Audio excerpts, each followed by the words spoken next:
Yep. I said it before and I'll say it again. Life moves pretty fast. You don't stop and look around once in a while, you could miss it. And that's what happened to the internet's most notorious edgelords.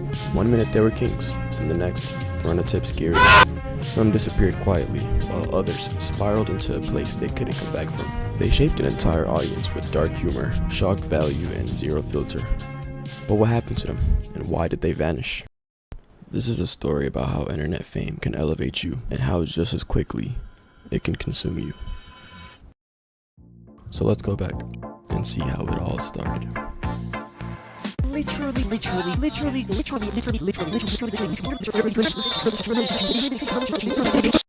Leafy was the embodiment of YouTube's nihilism. Nothing mattered, everybody was free game, and every day was just another day to roast somebody for clicks. Watch this. Ready? You take your shot, and then you slam it on the table. Guess what happens? How cool is that? I don't even know what's worse, this video being over 10 minutes long, or the fact that there's going to be a part 2? BRB guys, bashing my own skull in because I can't take the cringe. Dude will roast just about anybody. Big creators, small ones, your everyday hard-working minorities. Hell, even your pet goldfish isn't safe if it was caught in the sights of the leaf man. And he was somehow doing all this while surfing like an absolute badass. Leafy was pretty much like a high school bully, but with a mic, and the internet loved it. But here's the thing about chaos. It didn't have a foundation. Leafy wasn't building anything. He was just setting himself up for failure. One video was all it took. The audience that once loved Leafy turned on him. It was almost poetic. The guy who thrived on picking apart weakness got exposed for his own. If Leafy represents anything, it's the cost of reckless power. The guy had influence, but no direction. And when you have nothing deeper to stand on, you fall the moment someone stronger steps up. The Ouroboros is something I'd represent Leafy as, since he was a YouTuber who thrived after once he got the taste of success. But what he didn't know was he was also getting a taste of destruction that was set to be inevitable. So I guess the saying, what you give out, you get, is... So who was this individual who ended this man's career? What we do here is go back. I have crippling depression. But any last words, Keemstar? iDubbbz was YouTube's judge, jury, and executioner. Yeah, this guy. I could breathe. I could breathe. If you had skeletons in your closet, he would be the guy to kick the door down. But the thing about the judge is that eventually, people will start looking at your records. As it turns out, the executioner didn't want to be an executioner anymore. But once you wear the mask, people don't want to see the face underneath. That's the internet for you. The audience never lets you change. They want the version of you they fell in love with, not the person you grew into. If your career is built on judging and calling out others, sooner or later, you'll meet the very same fate.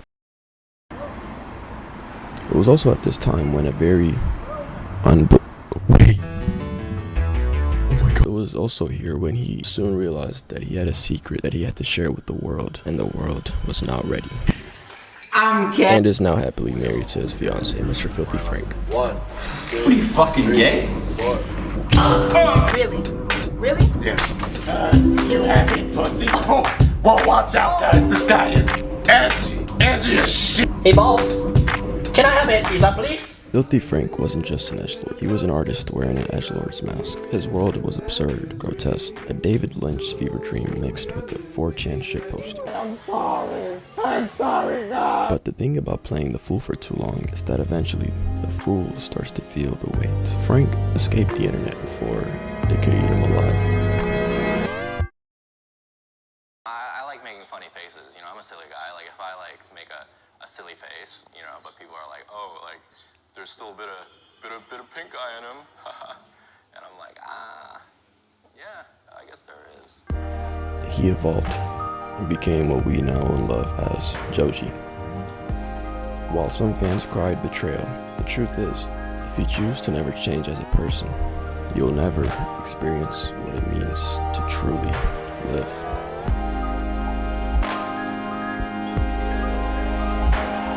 But not everyone gets their happy ending.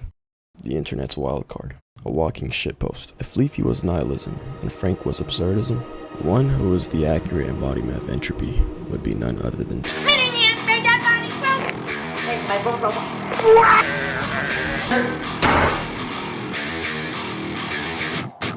Two-Mad was a force of nature, a chaotic, energetic, and unpredictable presence on the internet. He understood chaos because he was the embodiment of it.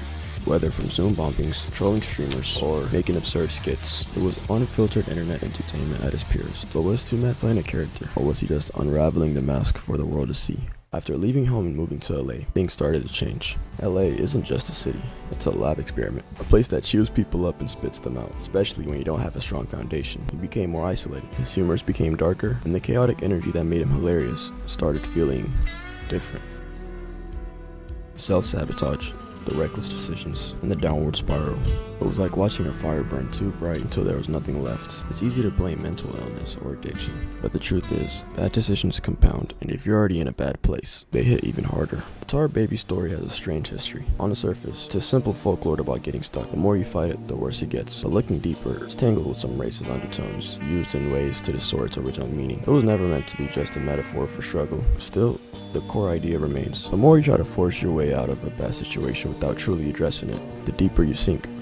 And that's what addiction does. That's what isolation does. It's kind of like vaporwave. I actually grew up off of it, allowing myself to immerse in the hazy synths and the nostalgia wrapped all around. Back then, it felt like a portal, an escape to some dreamlike neon-lit past that never really existed. But now, becoming older, I get it. That feeling isn't just comforting. It's dangerous. It tempts you to devolve, turn back, chase a vision of yourself that no longer exists. But life doesn't work that way. The only thing you really have is now, the present moment, and whatever future you're willing to build. If you spend your days avoiding consequences, numbing yourself in hopes of losing track of time will somehow lessen the pain, you'll realize, too late, Tar Baby.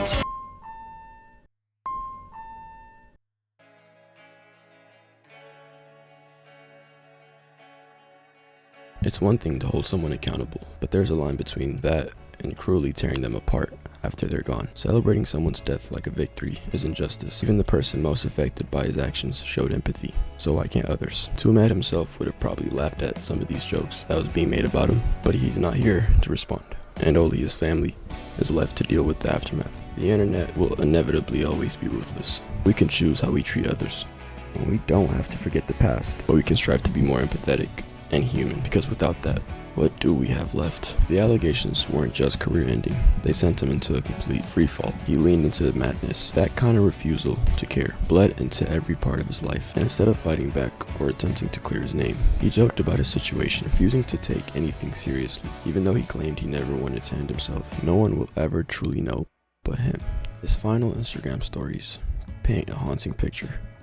On the surface, they look like just another shitpost. Him chilling with his cat, messing around, and posting whatever came to mind. But if you really look at them, if you understand the context, they become something else entirely. He never broke free from it, never let himself feel beyond the jokes. And in the end, the demons won. The depression, though buried underneath the layers of humor, was painfully visible. A man who tried his best to make us laugh, now lost in the irony he could never break free from. What we do know is that his last days were spent crumped up in his room, refusing to leave, spamming Twitter with incoherent thoughts. Sometimes over 100 tweets a day, likely fueled by his drug intake. These schizo posts became more and more incomprehensible, a digital steam of consciousness from someone barely holding on to reality. His very last tweet was simply 2 words. Maybe it was another schizo tweet, another meaningless post in the sea of nonsense. Maybe he actually had a final message that he wanted to give out, but never saw the light of day, maybe due to his untimely death. In another world, he could have found a different way to cope. He could have reached out to the people who still cared. He could have given himself a chance to heal. He could have still been here with us. But all of that, it's too late now. All we can do is remember the good times.